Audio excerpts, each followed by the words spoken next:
Welcome to Jurassic Park. Yeah, so what's going on in the story here is that we have joined forces with the Gungans now, and they're going to help us to retake the palace. This looks a lot cooler in the movie, honestly. Man,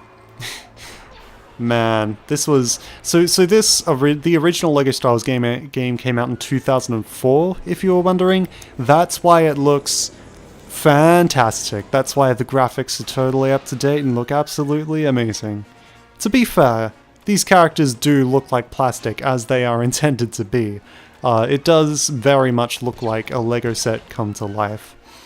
So that's going on. There's this whole battle going on with the Gungans that way we don't get to play. We don't even really get to see it besides the little bit that we saw there. Instead, we're going to be playing as everyone else, all the characters that we were playing just earlier. And also R2-D2, also, we can ride in this thing. Let's do that, actually. Let's just, hi guys, hey everyone. We just flattened that droideka, I love it. Oh, this game is fantastic. I died. This game is fantastic, however, I am not fantastic at this game. I feel like that is a distinction that needs to be made. This is a very long level in comparison to the other ones. The other ones were I remember part 1 was like 12 minutes long, but that was mostly me just talking and goofing around and stuff.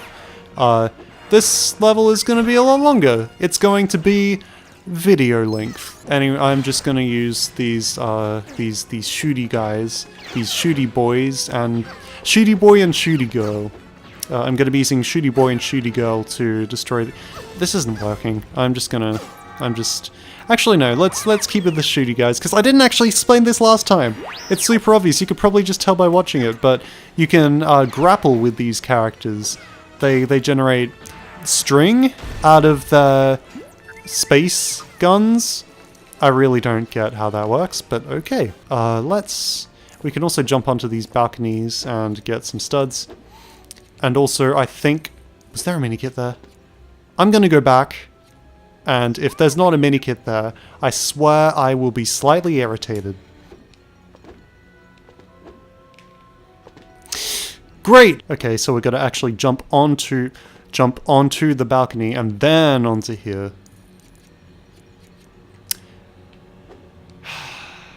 Alright, so now we use the Force to build ourselves a bridge here, so that I haven't explained R2. R2-D2 can do a few unique things. He can hover slightly in the air above the ground.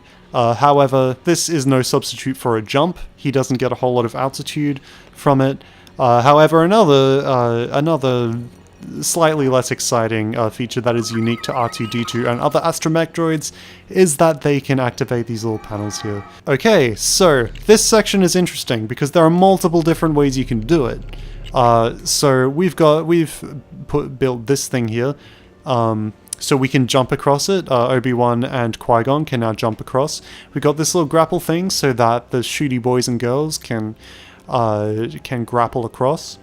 But there's one feature that we haven't seen yet, and that's little Anakin Skywalker here. He don't have no lightsaber, he don't have no space gun. So what's he gonna do?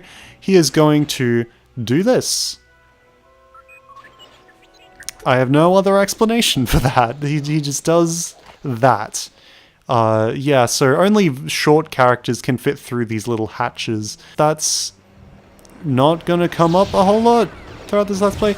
These shooty boys and girls can't do anything against these droidekas, against these ultra shooty boys and girls, these robot shooty boys and girls.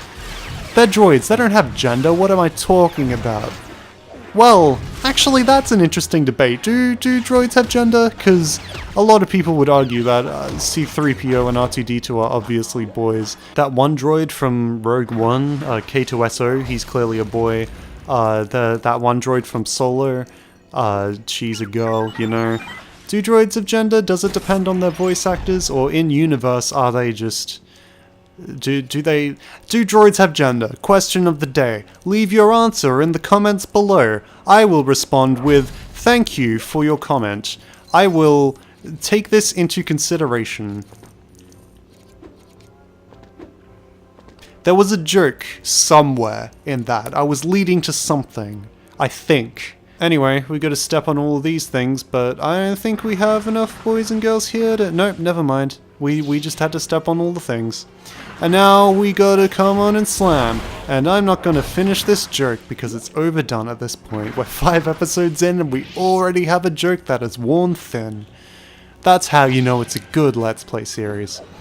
By the way, just 1 second, let me slam. These windows are breakable. You can break all of them, and you get studs from it, and that's how you get the true Jedi, in case you were wondering. So anyway, we can also turn on all these lights, just for funsies. They don't give us as much as the windows. I have to imagine that some poor kid played this, broke the windows in this level, and was like, oh man, that gives me money, and then broke, like, the front window of their home. And they were like, oh, nothing, where are the studs? Where are the Lego pieces? And then their parents were like, you know, because they were stunned because their kids, because their kid just broke a window, thinking that it would give them video game currency.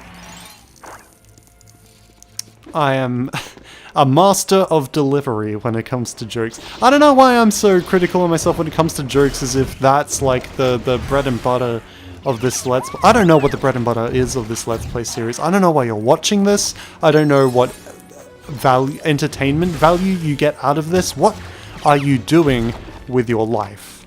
Also, don't forget to like, comment, and subscribe. There's a little droid shooting at us. We gotta... Hold on. I know how to do this. We gotta deflect these bullets. Just give me a sec. You gotta time it just right. You gotta... Perfect. There's nothing we can do in that room, by the way. We need to come back with a user of the dark side of the Force before we can do anything there. All we actually have to do here is just use R2-D2. Just kind of mosey our way on over here. And just use the thing in the thing, and we can progress. I don't know why I bothered with all that other stuff.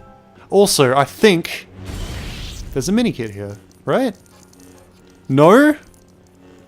My memory has betrayed me. I cannot believe this.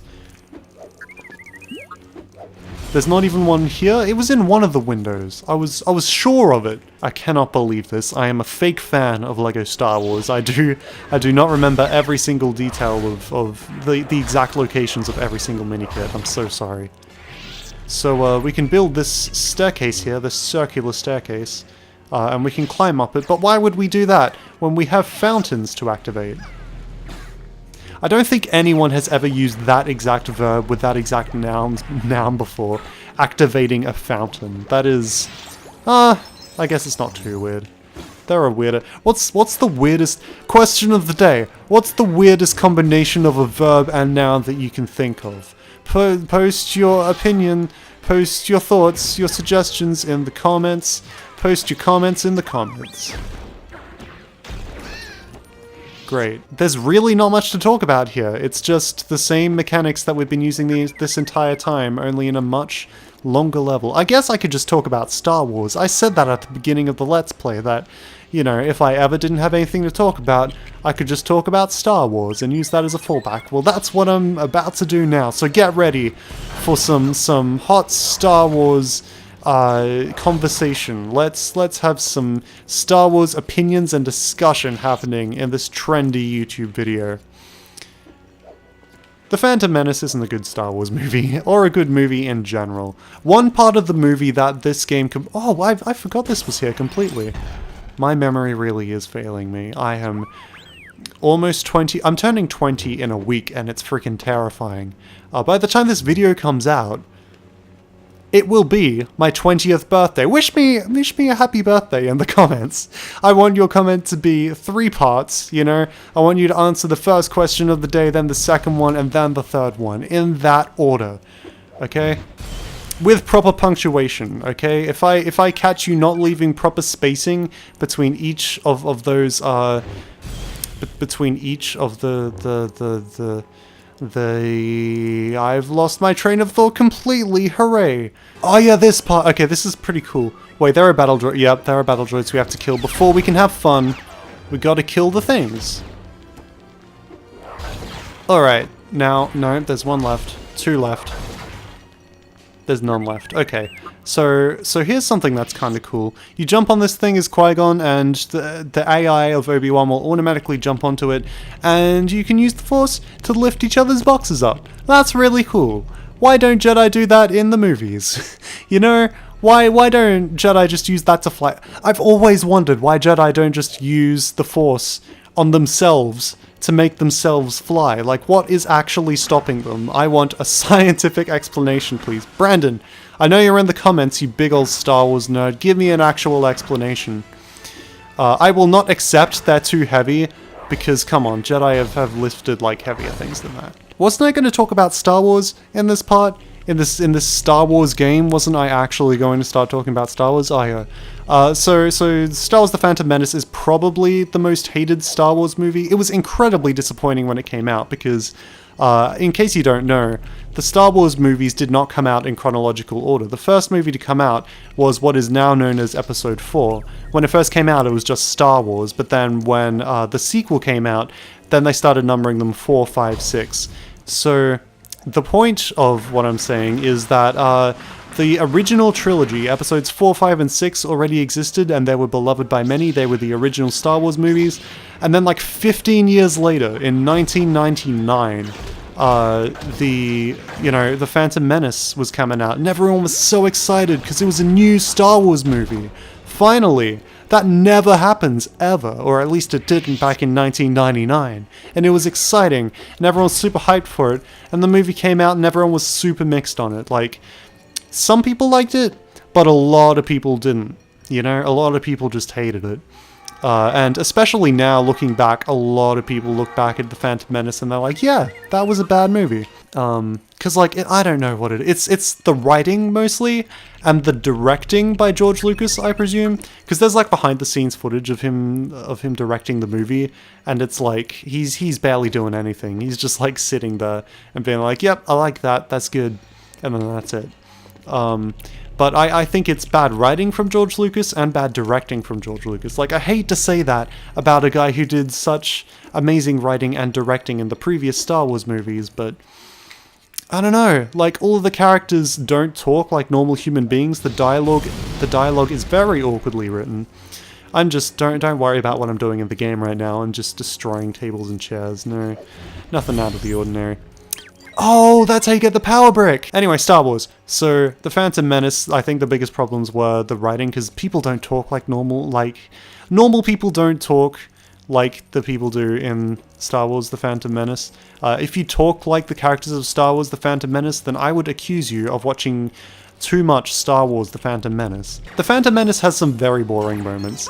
Like, there's a section that happens before the part of the movie that we're playing through right now.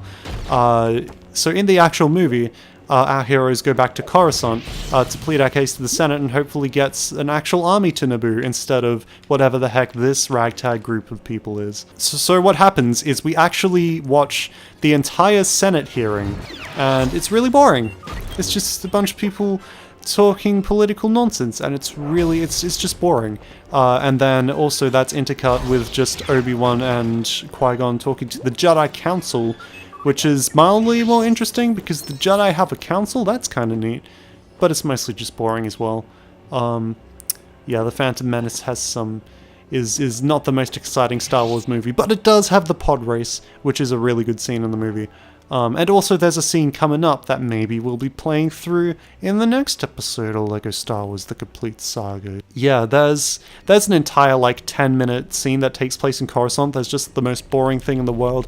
And I guess the LEGO Star Wars people are just like, how do we make a level out of this? Let's just not. Let's just pretend that part of the movie doesn't exist. And I will happily play along in that charade. Also, what we're doing right now, in the actual video game that I am currently playing, is that we are rescuing these pilots so that they can pilot these ships and get us the heck off of Naboo.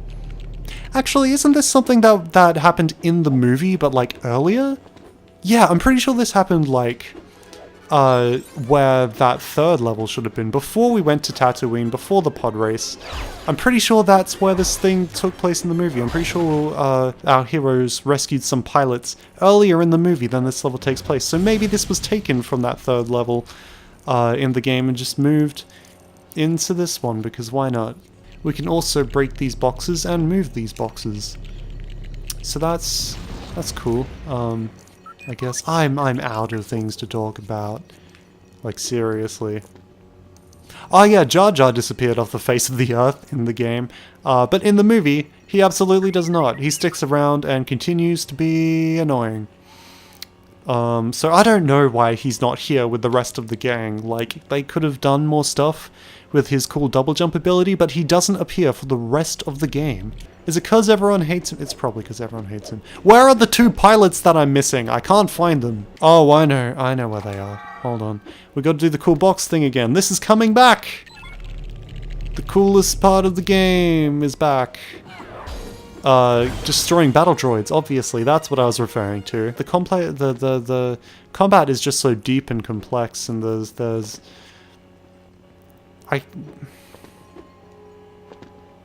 just finish this level. Half of the quote-unquote comedy in this Let's Play has just been, I am done with this, I give up on making jokes. I give up, in general. So hopefully you find that hashtag relatable. Let me know in the comments if you've given up. Can we get a Destroy a Droid spin-off, a Droidicus spin-off movie? But we're getting spin-off movies for like everything in Star Wars now. Can we just get an origin story for the guy who invented the Droidicus and how freaking cool he was?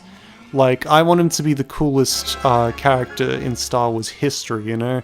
Stay tuned for the final part. The final part of the entirety of LEGO Star Wars. We're only playing the Phantom Menace, and then just stopping there, because that's the only Star Wars movie that matters, yep.